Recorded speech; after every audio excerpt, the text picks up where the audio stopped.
Mew here with another top 10 list. This time it's about one of my favourite card games. I've got three favourite card games, obviously, which is Pokemon, Yu-Gi-Oh! And Digimon. But this one I am going to do a Yu-Gi-Oh! Card top 10 list. We start off with number 10 with a Kuribo. Now, it looks underrated because it's only got 300 attack and 200 defense, but discarding this card can basically prevent you from losing some life points if your opponent attacks and inflicts battle damage. So, therefore, which is why one of the reasons it's at the top of at the number 10 spot of the list, and the other reason is they've actually made a full-on archetype out of it with like Kuribo brothers and stuff, which is a cute little archetype. Which is why, yeah, let's keep moving on. Number 9 is the obnoxious Celtic Guardian. Now, the reason why this is on my list is because I remember at one point I lost a bet and I decided to end up playing it in my deck. And I actually really enjoyed playing it in my deck, so it has become a card that's been a staple in my deck since then.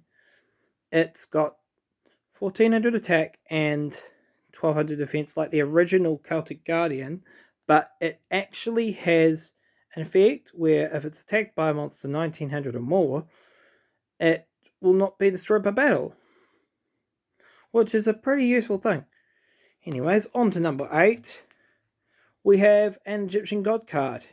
We've got the Winged Dragon of Ra. I pulled out the original sort of like version that's a non-playable version. They actually did release effect monster cards for the Egyptian God cards that I occasionally use in my deck. But yeah, of course we have Ra, which has a few different effects, which one of them was sort of life points down to like 100 and gains attack due to it. If you pay 1,000 life points, you can destroy a monster sort of thing on the field or something. Yeah. But yeah, it has a few different effects, and with Ra, it's also got the Spear mode and Phoenix mode in the effect monster cards, so that most of the effects spread is over the thing, over a set of 3 cards, basically. But yeah, which is why it's only number 8 on the list. Now we move on to a banned card in the TCG at the moment, but it's actually getting a little bit of play in Master Duel because of a completely different ban list, which is Block Dragon. A nice little rock monster that used to be one of the aces that I used in the deck, and it basically allows me to add monsters up to its sort of level, so I can add a different amount of monsters up to the level 8 sort of thing, so that I, with rocket monsters and things, so that I can actually use them in the ways I want to. But because it's been put on the ban list, I can't currently use it, which is why it's only down at number 7 on the list.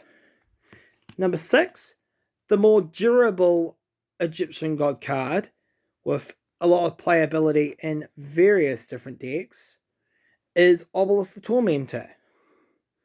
Its effect is, well, apart from it being not affected by spells and traps, it can tribute 2 monsters and destroy the monsters your opponent controls, but it can't attack when you use that effect.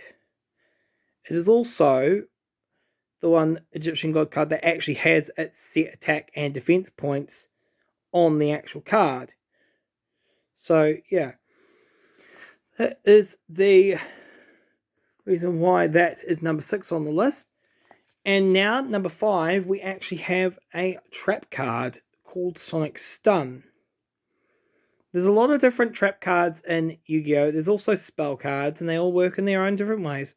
But the reason why I've got this one is I found it once in a set, and I thought, oh, it's a nice little cheeky tech. You can negate an attack, but it also allows you to special summon a tuna monster or a TG monster. I use it more for the tuna monster because there's a lot of variety plays that can get out some various tuna monsters that work well in synergy with my own deck, which is why it's number 5 on my list. Number 4. This one is Harpy Lady. The reason why I have this at number 4 is against one of my friends, one of my good mates. This was one of the first decks that really gave me a bit of a sort of good rivalry sort of thing. And it actually made such an impact that it actually has become a interesting card to add to my little favorites list sort of thing.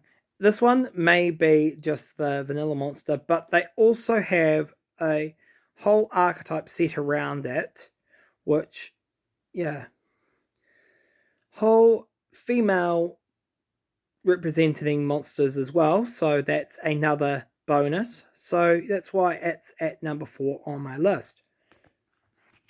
Number 3, the final Egyptian god card, Slife of the Sky Dragon. This one is a personal favourite of mine, out of the god cards at least, because of the dragon design on it. And the attack points are only XOOO for the defense because it counts as 1,000 for each card in your hand. It also has a secondary effect that if you have an opponent summon a monster, it can lose. It's like normal summon or special summon. It loses 2,000 attack, and if it actually goes to 0 because of that, it destroys it. That's a interesting sort of effect. That's why it's at number 3 on my list. Number 2, Valcarryon. Now this was a hard one to choose with my magnets because magnets are my key go-to in the deck. But this basically represents all of them because deep down, the main goal is to get out the Magna Warrior monster. And this is one of my ace Magna Warrior monsters. Yeah, there's various different ways I can do it. Like, I used to use the original Alpha, Beta, Gamma. But there's also ways of doing it with like Delta, the Magnet Warrior, and also other interesting plays. And then it can even lead on to combining with another one called Berserkian and make a fusion monster. So basically, the versatility of this card is the staple of the magnets, if you ask me. Anyways, which is why it's number 2 on the list. And now for number 1. My current ace monster, that's a rock monster, the Mega Rock Dragon. The way to summon this is through special summon by banishing all rock type monsters in my graveyard, and it gains 700 attack and defense for each. It's actually been a nice little saving grace occasionally if I need to chuck an extra monster down on the field to defend my life points, or it can also be a sort of connecting card which leads to other plays in my deck involving banishing the cards that I control for lead for other plays, yeah. Which is why I've chosen this as my number 1. And you guys might have another favourite card if you guys play, so feel free to comment in the comments below what card's your favourite and stuff. Feel free to like and sub as well. And until next time, Mew signing out.